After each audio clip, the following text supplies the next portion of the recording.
சேலம் மாவட்டம் ஓமலூர் அருகே கோட்டக்கவுண்டம்பட்டியில் அரசு பேருந்து நடத்துனரை தாக்கிய இளைஞர் கைது செய்யப்பட்டார். சேலத்தில் இருந்து ஓமலூர் வந்த அரசு பேருந்தில் பணியில் இருந்த நடத்துனரை ஓமலூரைச் சேர்ந்த லட்சுமணன் என்ற இளைஞர் தாக்கியுள்ளார். இதில் காயமடைந்த நடத்துனர் மருத்துவமனையில் சிகிச்சை பெற்று வருகிறார்.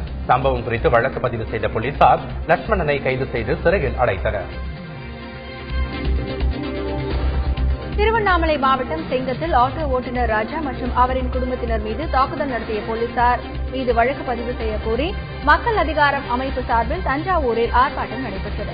தஞ்சாவூர் ரயில் நிலையம் அருகே நடைபெற்ற ஆர்ப்பாட்டத்தில் அந்த அமைப்பின் தலைமைக்குழு உறுப்பினர் காளியப்பன் தலைமையில் பலர் கலந்து கொண்டனர். புதுக்கோட்டை அருகே 1 லட்சம் ரூபாய் மதிப்பிலான தடை செய்யப்பட்ட லாட்டரி சீட்டுகளை போலீசார் பறிமுதல் செய்துள்ளனர்.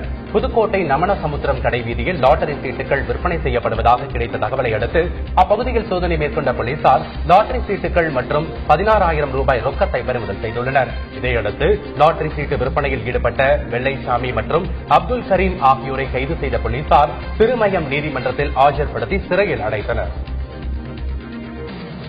திருவண்ணாமலை அடுத்த கீழ்வணக்கம்பாடி காட்டுப்பகுதியில் கடந்த 6ஆம் தேதி கழுத்தறிந்த நிலையில் இறந்து கிடந்த வீடியோகிராபர் பாண்டியன் கொலையில் குற்றவாளி கைது செய்யப்பட்டார். பாண்டியனிடமிருந்து 3 லட்சம் ரூபாய் மதிப்புள்ள வீடியோ கேமராவை பறிக்கும் திட்டத்துடன் அவரிடம் உதவியாளராக இருந்த ஞானசேகர் என்பவர் இந்த கொலையை செய்தது விசாரணையில் தெரியவந்துள்ளது. இதையடுத்து கைது செய்யப்பட்ட ஞானசேகர் வேலூர் சிறையில் அடைக்கப்பட்டுள்ளார். மல்லிகை செடிகளை விற்பனை செய்ய நேரடி விற்பனை நிலையம் அமைக்க வேண்டும் என்று தமிழக அரசுக்கு மல்லிகை விவசாயிகள் கோரிக்கை விடுத்துள்ளனர். ராமநாதபுரம் மாவட்டம் தங்கச்சி மடம், அக்கால் மடம், செம்ம மடம் பகுதிகளில் மல்லிகை விவசாயம் சுமார் 500 ஏக்கர் பரப்பளவில் நடைபெற்று வருகிறது.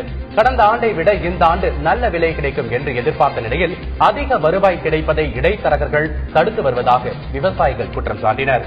இடைத்தரகர்கள் மீது தமிழக அரசு நடவடிக்கை எடுக்க வேண்டும் என்று வலியுறுத்திய விவசாயிகள் மல்லிகை செடிகளை அரசே நேரடியாக கொள்முதல் செய்யவும் கோரிக்கை விடுத்துள்ளனர்.